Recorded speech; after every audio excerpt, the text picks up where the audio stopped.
Bonjour à tous, merci d'être présents aujourd'hui. Je me présente Laurence Saillé, je représente la cellule mobilité de MBIL Brussels qui a l'initiative de ce webinaire. Je vous informe qu'il est possible d'écouter la session en traduction simultanée en néerlandais, même lors du replay. Donc c'est une option à sélectionner. Et par ailleurs, lors des différents exposés, je vous invite également à rédiger vos questions éventuelles dans le chat et nous y répondrons à la fin du dernier exposé qui sera donné par Urbike. Alors pour juste rappeler le programme, donc on va commencer par un retour d'expérience de Akruma, représenté par Ariana qui est conduiseuse et qui utilise le vélo cargo pour ses déplacements et pour ses chantiers, vers ses chantiers. Ensuite, on a l'intervention de Nicolas Brusselaers sur l'intérêt du vélo cargo dans votre activité avec tous les gains en termes de temps, au niveau environnemental, sociétal et sécurité, etc. Et on passera la parole à Bilmo, représenté donc par Jean-Baptiste Houtkeluc, qui va proposer différentes études de cas pratiques illustrant comment le vélo cargo peut être intégré dans différents secteurs d'activité, dont notamment la construction. Et enfin, nous allons passer la parole à Urbike, représenté donc par Renaud Sarrazin, qui va faire le bilan de ce qui existe en termes de formation, de primes, d'indemnité vélo, etc. Et aussi des petits focus sur le secteur de la construction. Ensuite, on passera aux questions-réponses et un petit topo sur les services d'Embuild pour conclure. Voilà, je passe la parole à Ariana. Je tiens tout de suite à dire que je ne suis pas une cycliste passionnée. Au contraire, je cherche d'éviter les montées. Je ne pars pas en voyage en vélo, mais je fais effectivement usage du vélo au quotidien pour mon transport et surtout comme outil de travail. Ça fait plus ou moins 1 an que j'ai créé une structure qui s'appelle Akruma. Et cette structure a 3 objectifs. C'est de mettre en œuvre, promouvoir l'énergie naturelle, faire de l'accompagnement en éco-construction. Et le troisième, c'est élargir la présence des femmes dans la construction. Donc, effectivement, je suis induiseuse et donc, dans mon quotidien, sous chantier et par d'autres projets aussi, je mets en place ces 3 objectifs. Les mots un peu clés que je voulais partager avec vous, c'est donc circularité, parce que notamment, je mets en œuvre des enduits en terre crue. Donc, au niveau des circularités, c'est un matériau exceptionnel. J'ai fait valoir mon savoir-faire, parce qu'il y a beaucoup de passion, beaucoup d'amour dans mon travail. Et puis, il y a une logique de proximité, notamment dans le choix des matériaux. La terre, encore une fois, que j'utilise vient de Belgique, mais aussi une proximité dans le sens que je cherche de travailler du coup près des gens et de manière accessible avec le vélo. Donc, j'ai privilégié principalement le sud de Bruxelles, même s'il y a toujours des exceptions, sur un rayon de 4 km plus ou moins, ce qui me permet de facilement bouger avec mon vélo sur les pistes cyclables et avec une remorque aussi. Jusqu'à aujourd'hui, j'ai beaucoup travaillé avec un vélo, en fait, mon vélo est un cargo. Hein, quand vous allez voir l'image,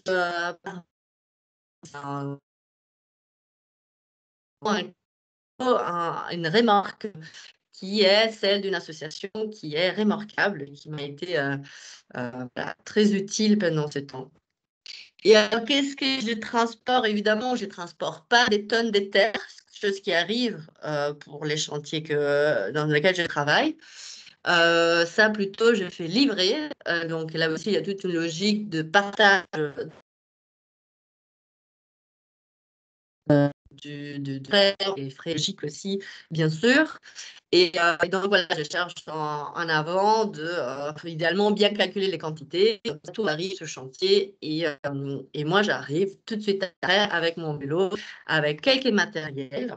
Donc, ce que je vais transporter très facilement, même avec une remorquable, avec une remorque de remorquable, ben, c'est tous les bassines, tous les outils, des règles, des petits échafaudages, des plus grands échafaudages aussi, des échelles. J'avais préparé une photo dans laquelle on voit moi en œuvre avec deux collègues, tout en bazar sous chantier, donc un plan de sac, un aspirateur, et donc tout ça, j'arrive facilement voilà, à transporter au quotidien.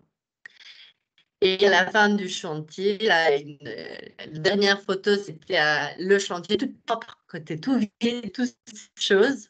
C'était une salle de yoga. Et voilà, donc comme j'arrive, je pars avec mon vélo. La triste histoire voilà, la triste partie de mon histoire, c'est qu'il y a un mois, on m'a volé mon vélo. Il était pas agréable. Et donc, mon rêve, c'est quand même de passer du vélo normal au vélo cargo. Et donc, je suis en contact depuis oui, voilà, un mois et demi avec via Build, avec Urbike pour essayer de voilà, dépasser avec le cargo. Et donc, j'ai déjà commencé la première étape d'accompagnement dont Urbike va sûrement parler tout à l'heure.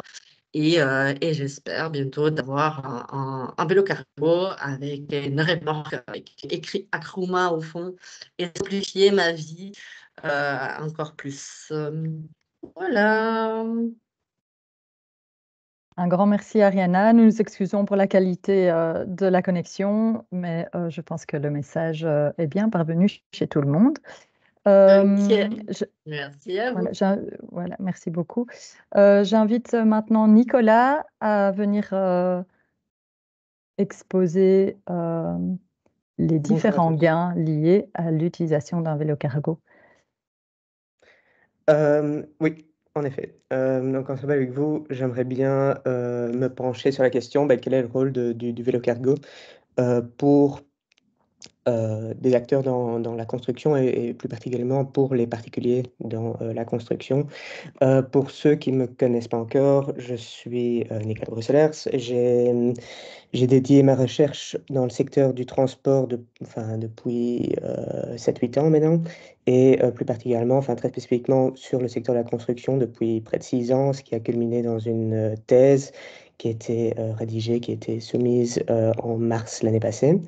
Euh, et actuellement, j'ai un contrat de 2 ans à l'université de Linköping en Suède pour un postdoctorat.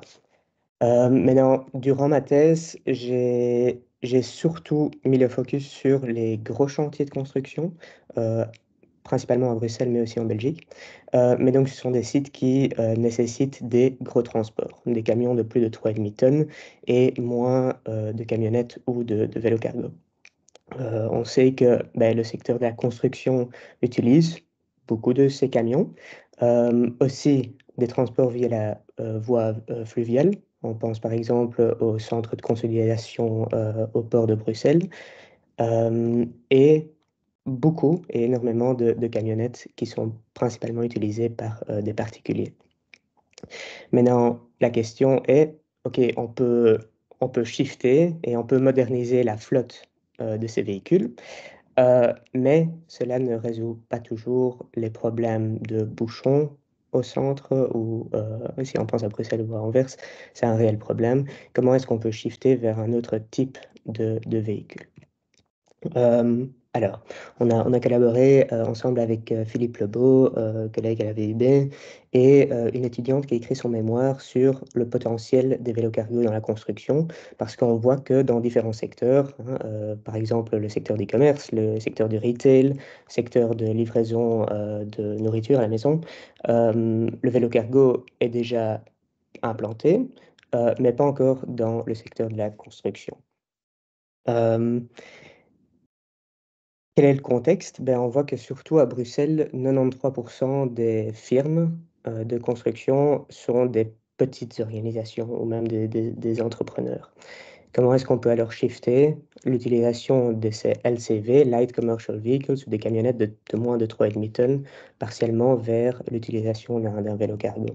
Donc, il y a déjà eu plusieurs études qui étaient plus qualitatives de nature, qui ont aussi été menées par la VUB, entre autres, où là, on voit qu'il y a 5 critères principaux qui sont mis en avant pour faire la transition vers un vélo cargo. C'est notamment le poids et le volume que peut transporter un vélo cargo, le rayon de nombre de kilomètres qu'un vélo cargo peut tenir avec sa batterie électrique, la sécurité, le confort et la météo. En gros, s'il neige ou s'il pleut, qui détériore bien sûr l'utilisation d'un vélo cargo. Et on voit que la plupart des professionnels utilisent leur vélo cargo jusqu'à maximum 40 km plus ou moins par jour. Au-delà des 40 km, l'utilisation se détériore également. Beaucoup d'utilisation pour des services aussi. Et donc, comment est-ce qu'on peut augmenter la part de vélo cargo alors dans la construction? Je ne vais pas trop détailler la méthodologie que Safia Saoud, notre étudiante qui a écrit son mémoire, a utilisée. Mais en gros, on cherchait à quantifier le nombre de kilomètres qu'ont parcouru les quelques exemples d'entrepreneurs qui utilisent déjà un vélo cargo dans le secteur et quel type de matériaux ils transportaient de jour en jour. Ici, j'aimerais bien mettre en avant deux exemples, deux use cases qu'on a analysés durant cette analyse. La première est un entrepreneur qui fait des tests d'étanchéité acoustique et d'étanchéité de bâtiments, de thermographie également.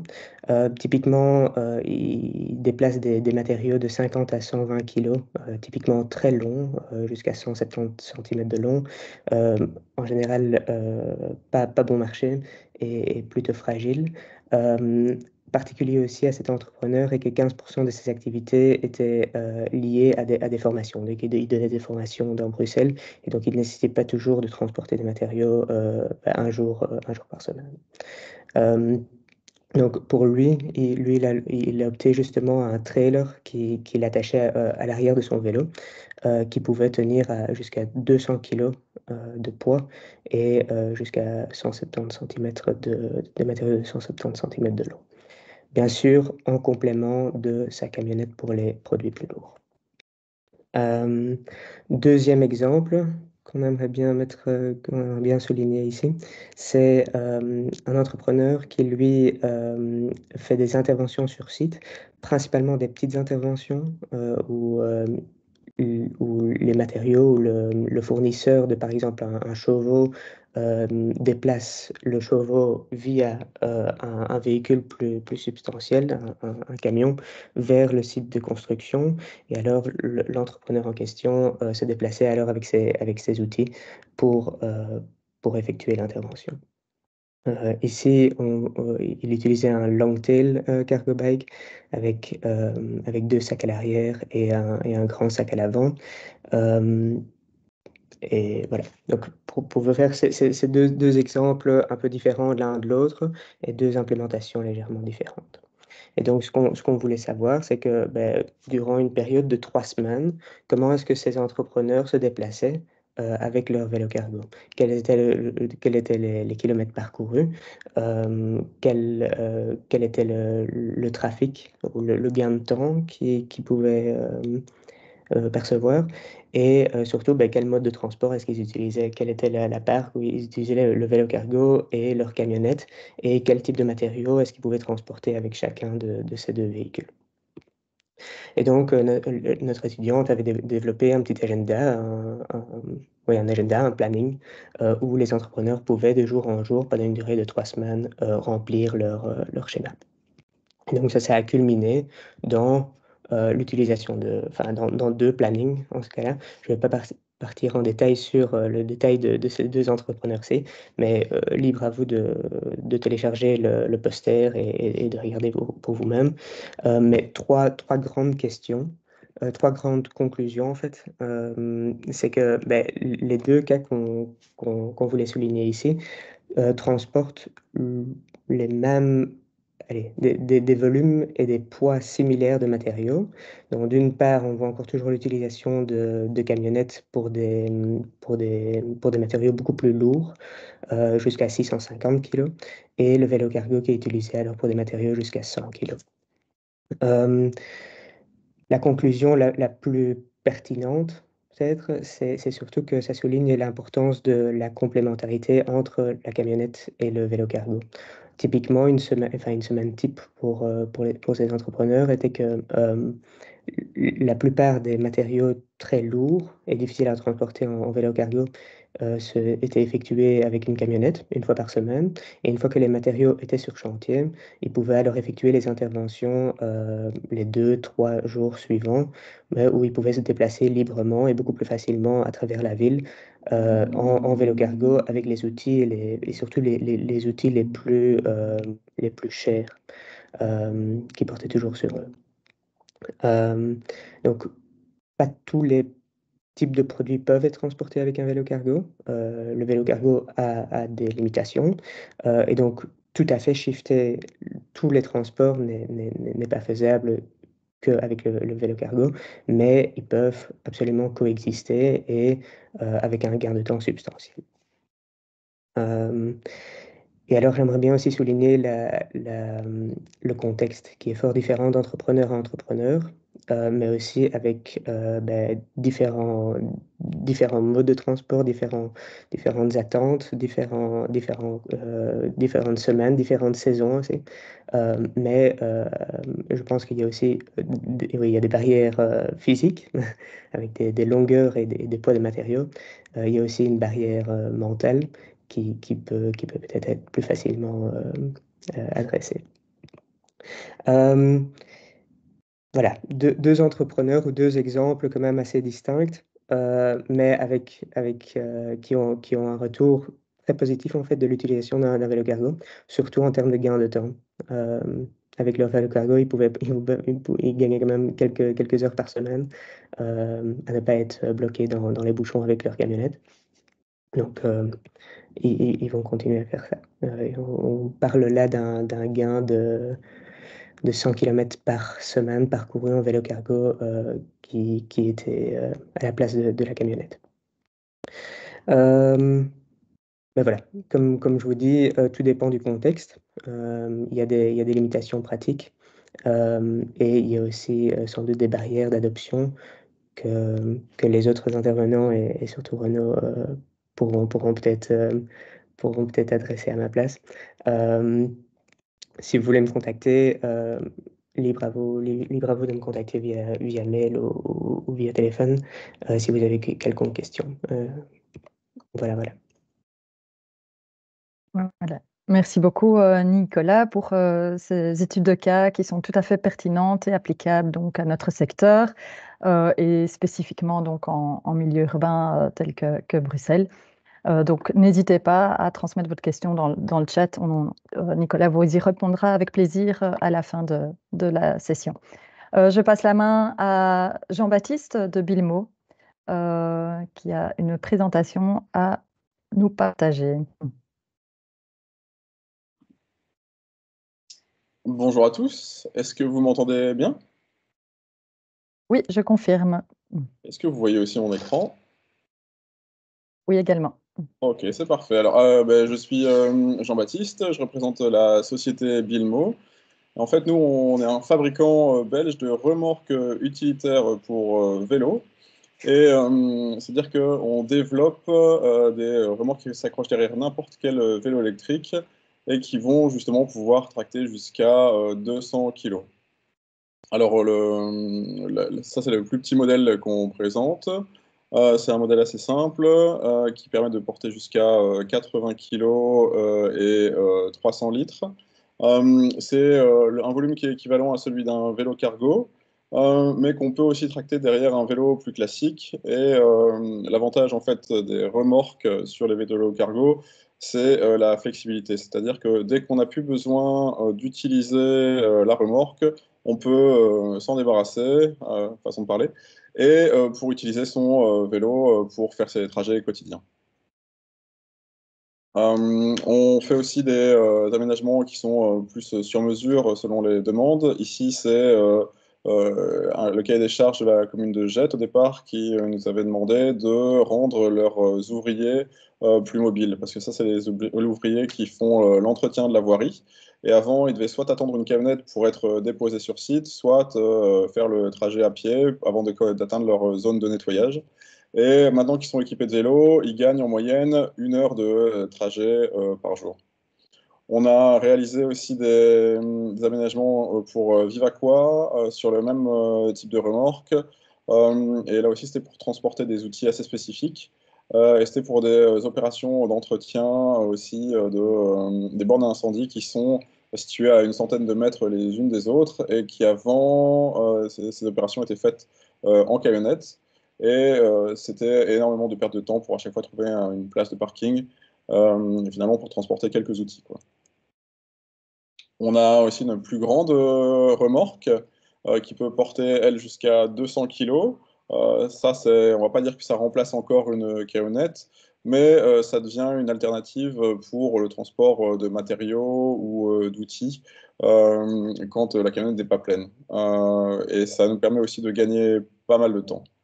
Alors, c'est une remorque qui est tractée aussi par un vélo électrique. Pour celle-ci, on recommande vraiment les vélos électriques les plus puissants pour que ça reste confortable, y compris en montée. Et cette remorque, elle dispose d'un système d'autofreinage, un petit peu comme sur des remorques pour voitures ou pour camions. C'est-à-dire que dès que le vélo freine, le système de freinage va s'activer automatiquement sur la remorque et ça va permettre de garder le cycliste en toute sécurité pour pas qu'il soit poussé par la remorque en cas de freinage urgent ou alors dans les descentes.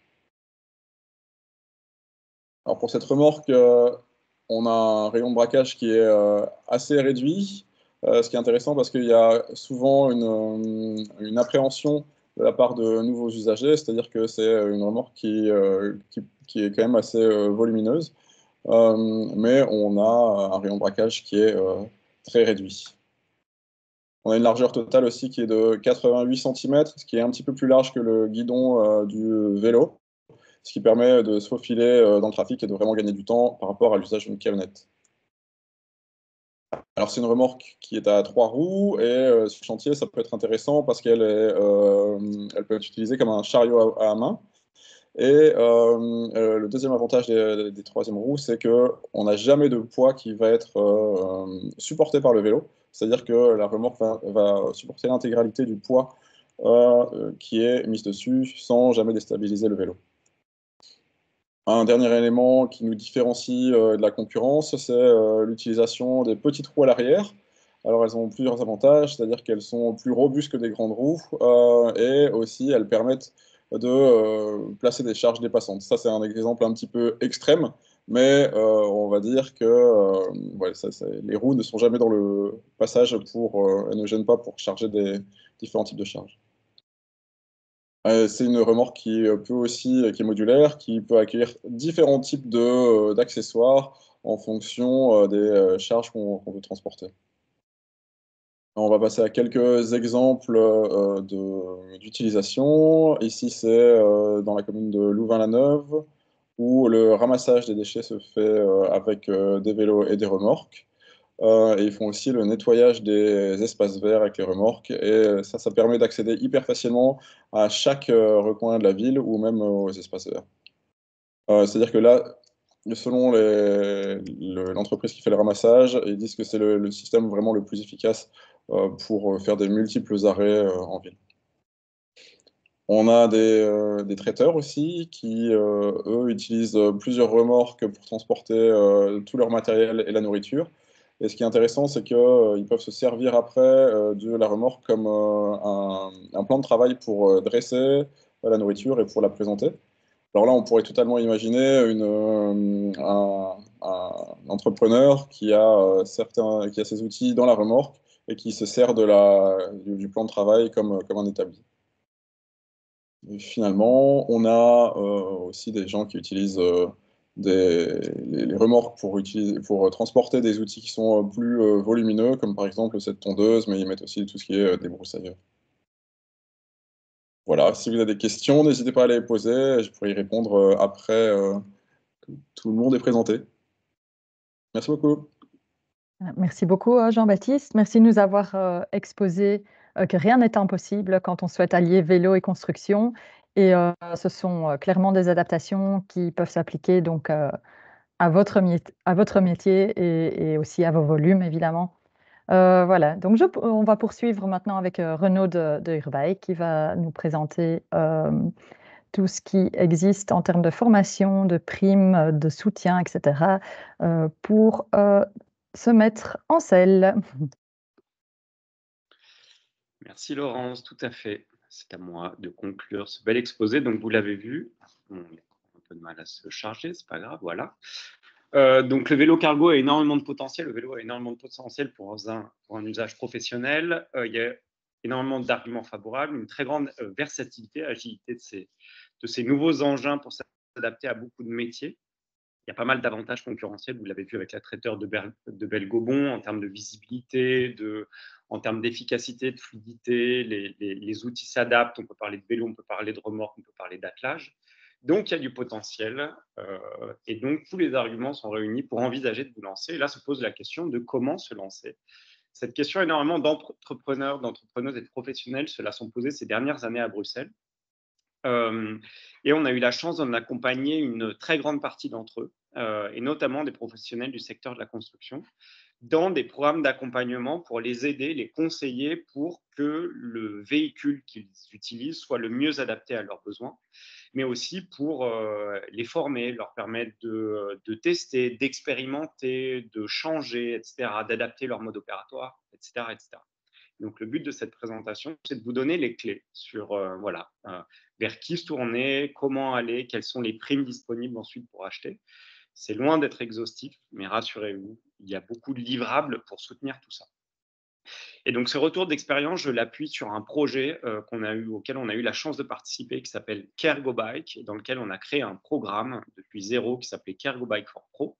C'est un projet qui a duré 3 ans, financé par Bruxelles Mobilité et surtout par un financement européen qui nous a permis de déployer un programme tant pour des petites entreprises et des indépendants que pour des grandes entreprises et communes. Ce programme, on l'a déployé avec plus de 200 entreprises et plusieurs centaines de professionnels, avec vraiment l'objectif de faire des accompagnements sur mesure et de soutenir ces professionnels dans leur conversion vers le vélo cargo. Je ne suis pas en train de dire que toutes ces personnes ont abandonné l'ensemble de leurs véhicules de plus grand gabarit au profit du vélo, mais certains l'ont fait, mais d'autres surtout sont venus compléter une flotte existante pour avoir la certitude de pouvoir utiliser en permanence le véhicule le mieux adapté à leurs besoins. Vous êtes entrepreneur, vous avez beaucoup d'activités, d'interventions à réaliser en zone périurbaine ou rurale, un véhicule thermique sera extrêmement pertinent. Vous avez des petites interventions à faire dans Bruxelles, le vélo cargo s'avérera sans doute être votre plus bel allié. Dans le cadre de ce projet, on a aussi produit un certain nombre de livrables. Je vais rapidement passer dessus, mais surtout pour vous dire qu'ils sont disponibles gratuitement sur notre site, notamment sur celui de cargobike.brussels aussi, et dans lequel on a essayé de donner beaucoup de conseils pratiques pour vous permettre de déjà gagner beaucoup d'informations sans avoir à contacter des experts. Et donc, comment se lancer? La première étape qui est absolument cruciale, c'est d'abord de définir quels sont vos besoins d'une part, en termes de véhicules, en termes de déplacement, et quelles sont vos contraintes aussi, puisqu'évidemment, tout le monde ne fait pas le même métier. Quand on pratique le même métier, ce n'est pas forcément avec les mêmes conditions, les mêmes outils, le même environnement, la même clientèle. Et donc, il est assez essentiel aujourd'hui de vous permettre d'identifier quelles sont les activités qui sont potentiellement compatibles avec du vélo cargo, quels sont les déplacements que vous pourriez réaliser ou ne pas réaliser, quels sont le type d'outils, de charges, de marchandises que vous transportez le plus fréquemment, aussi les fréquences d'intervention pour juger si vous avez besoin tout le temps d'un très grand vélo ou alors plutôt d'un petit vélo pour la majorité de votre déplacement, combiné à une remorque pour son agilité, comme le disait Jean-Baptiste juste avant.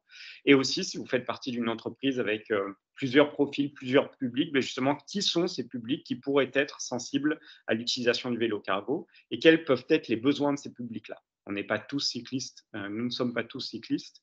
Nous avons parfois besoin d'être rassurés, de réaliser des formations dans le trafic, etc. Donc là aussi, important de savoir qui sont les personnes qui pourraient être amenées à utiliser les vélos cargo plus tard.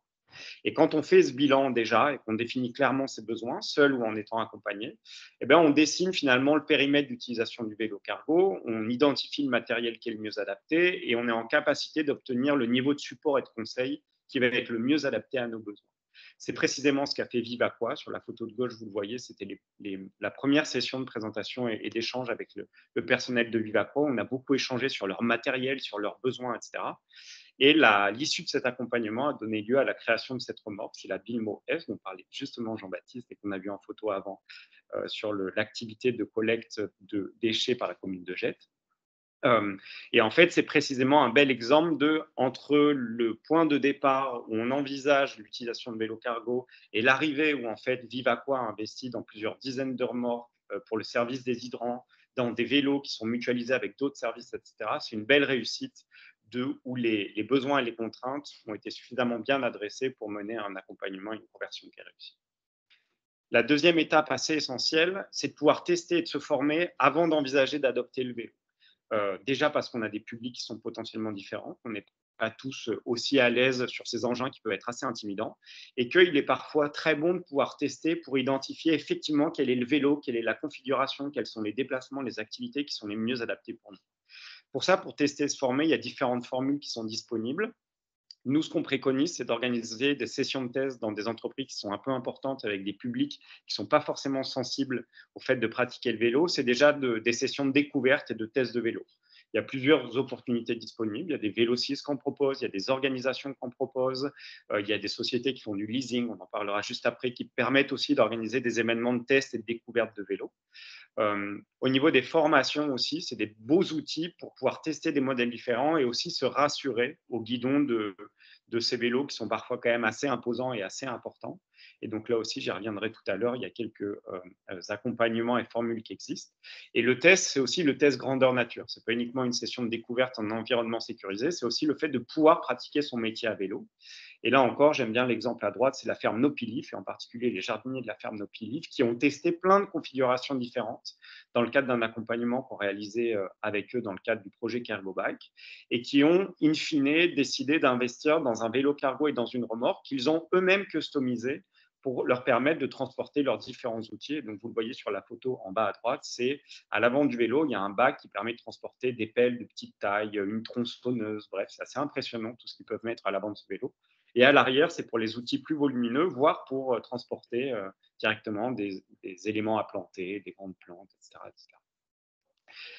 La troisième étape, après le test, c'est de pouvoir se faire conseiller, se faire accompagner quand le test et la formation n'est pas suffisant. Et donc là, on a la chance à Bruxelles de pouvoir bénéficier d'un bel écosystème de programmes d'accompagnement gratuits qui permet à des professionnels de secteurs d'activité, d'entreprises très différentes de profiter des conseils d'experts et de formateurs pour justement vous faire accompagner dans cette mise en scène.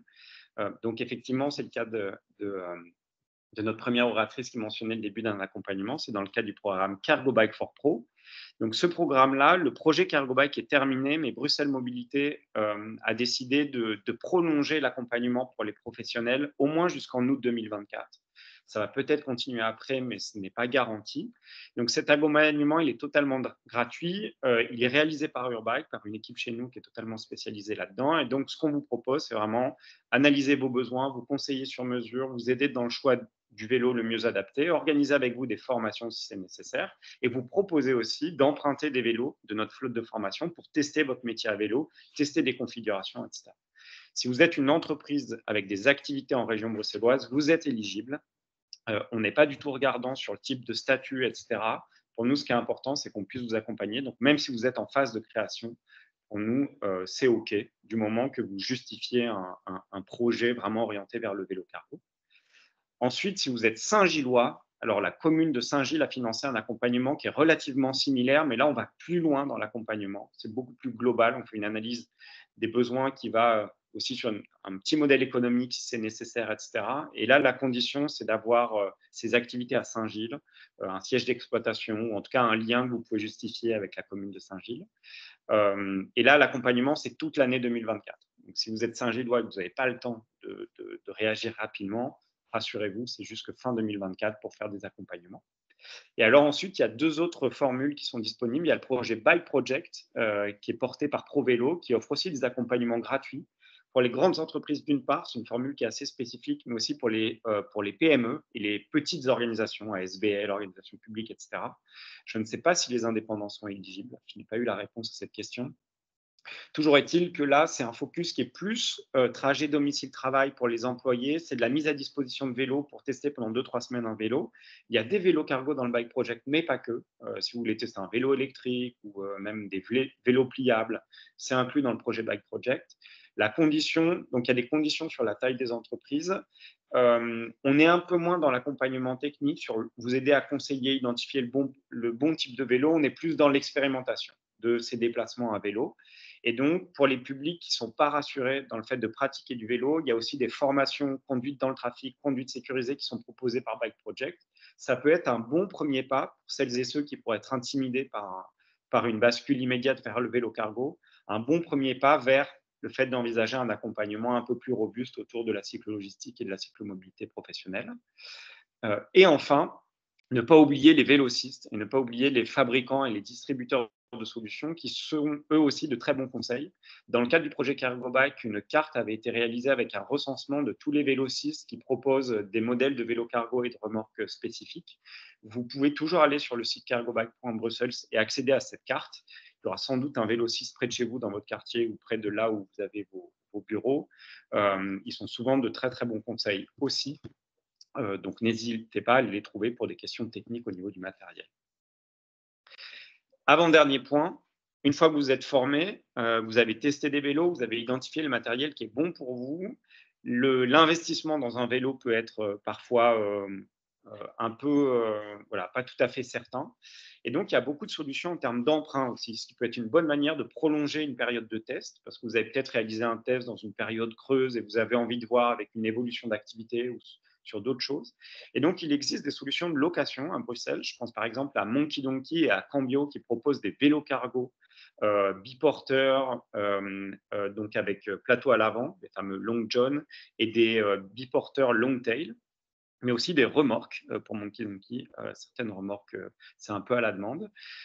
Et donc là, c'est vraiment soit à l'heure, soit à la journée, soit pour 2 heures, etc.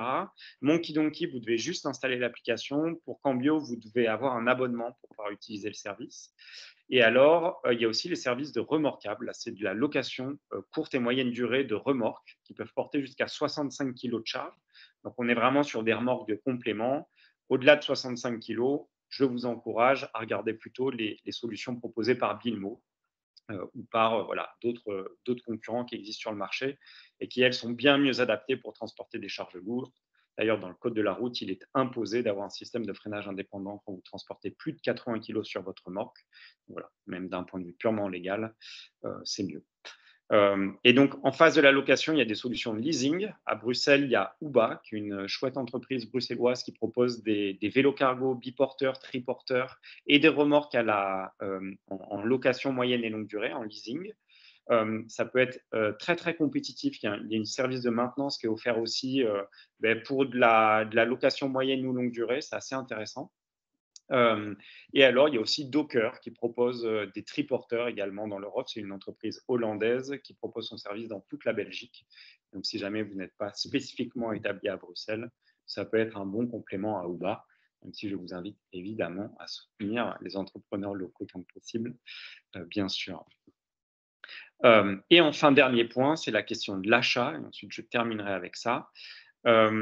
Ça peut être onéreux d'acheter un vélo cargo. Heureusement, il y a beaucoup de primes qui existent. Alors, très, très bonne nouvelle, la prime Cargo Bike, c'est comme ça qu'elle s'appelait dans le cadre du projet Cargo Bike, a été renouvelée et pérennisée. Elle s'appelle désormais la prime vélo cargo et remorque. Elle est poussée par Bruxelles Économie et Emploi et elle permet à toute entreprise, alors il faut vérifier votre code NACE, tous ne sont pas éligibles, mais pour la construction, j'ai vérifié, il y a beaucoup de codes NACE qui sont éligibles, donc ça devrait être OK. Cette prime vous permet 50% de réduction à l'achat sur un vélo Et même, vous avez des bonus en plus et vous pouvez monter jusqu'à 70% si vous êtes une start-up ou si vous êtes exemplaire d'un point de vue social ou environnemental. Donc, c'est hyper intéressant. Vélo cargo et remorques sont éligibles et c'est un maximum de 12 000 € par an et par entreprise. Pour les statuts bâti créa et les statuts smart, donc si vous n'avez pas votre propre numéro de TVA, a priori, ça n'est pas éligible. La question a été lancée aux personnes qui sont responsables de la prime pour voir s'il y a des possibilités d'adaptation de cette règle-là. Donc ça, c'est la seule condition, c'est un numéro de TVA spécifique et un code NACE qui fait partie de la liste d'éligibilité. Donc voilà, ça c'est une très très bonne nouvelle en termes de primes, ça permet vraiment de soulager aussi l'acte d'achat. Et sinon, il y a d'autres bourses et primes qui existent. À Bruxelles, il y a la bourse mobilité durable et il y a un certain nombre de primes communales qui sont plus négligeables en termes de soutien, mais qui ont le mérite d'exister. Et alors, en Wallonie et en Flandre, il y a un certain nombre de primes aussi. La Wallonie vient de publier une prime qui est assez similaire à la prime vélo cargo de Bruxelles Économie et Emploi. Donc, si vous avez un siège d'exploitation en Wallonie, vous pouvez aussi regarder là. Et ce qui est intéressant avec la prime wallonne, c'est que le matériel d'occasion est également éligible, ce qui n'est pas le cas de la prime bruxelloise. Donc, si voilà, vous avez une bonne affaire et un vélo d'occasion ou une remorque d'occasion, vous pouvez l'acheter avec la prime wallonne si vous respectez évidemment les conditions d'allocation de cette prime. Il y a d'autres éléments liés au financement de son vélo cargo. Beaucoup d'entre eux sont repris dans un guide pratique qu'on a publié dans le cadre du projet Cargo-Bike qui s'appelle « Financer son vélo cargo ». On a notamment réalisé des analyses comparatives de différents types d'attelage. On a essayé de comparer aussi le coût d'un vélo cargo par rapport au coût d'une camionnette, le coût d'achat, mais aussi tout le coût d'utilisation. Et il y a beaucoup de solutions qui sont proposées par rapport aux assurances, ce genre de choses. Donc, si vous êtes intéressé, je vous invite à aller parcourir ce guide et sinon à nous contacter si vous voulez des informations supplémentaires. Je terminerai là ma présentation et merci d'avance pour votre attention. Un grand merci à toi, Renaud, et pour le fait de démystifier en fait l'utilisation quotidienne du vélo pour chacun des professionnels et pour chacun des métiers. Voilà, je vois qu'il n'y a aucune question, donc je propose de passer directement à ma présentation. Hop. Voilà. Hop, je vais y arriver. Donc, comme je vous ai expliqué, ce webinaire a été mis en place à l'initiative du service mobilité de MBIL Brussels. C'est un service qui a été créé en avril 2023, pardon. Voilà, je vais y arriver, excusez-moi. Et donc, l'idée, c'est vraiment de convaincre, d'accompagner et de sensibiliser le secteur, enfin, les professionnels du secteur de la construction dans l'amélioration de leurs déplacements et de leur sécurité en milieu urbain et plus précisément donc, en région de Bruxelles-Capitale. Donc, il y a différents services qui sont proposés, qui sont assez réactifs, tels que le helpdesk, des soutiens personnalisés, une FAQ qui est en ligne, différentes formations, je vais y venir, des séminaires, des webinaires, et nous participons également à différents projets tels que qui vont être mis en place à l'avenir. Au niveau des formations, il y a un prochain cycle, donc on a créé des nouveaux modules de formation pour public cible, donc les entrepreneurs et maîtres d'ouvrage, en planification logistique, sécurité routière et circularité avec un focus sur la logistique. Les prochaines dates sont indiquées donc sur la DIA et j'enverrai également les liens pour les inscriptions si vous avez un intérêt à suivre ces modules.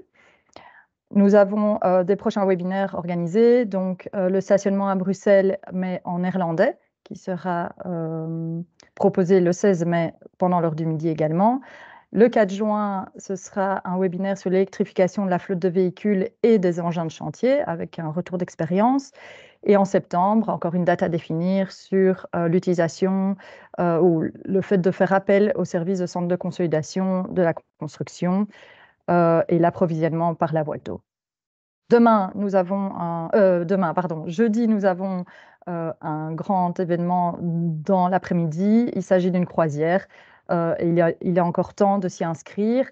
Durant cette croisière, nous explorerons les différents retours d'expérience en termes d'utilisation d'un centre de consolidation, mais aussi différentes visions de la ville du futur et adaptées donc aux constructions et rénovations, avec des témoignages également.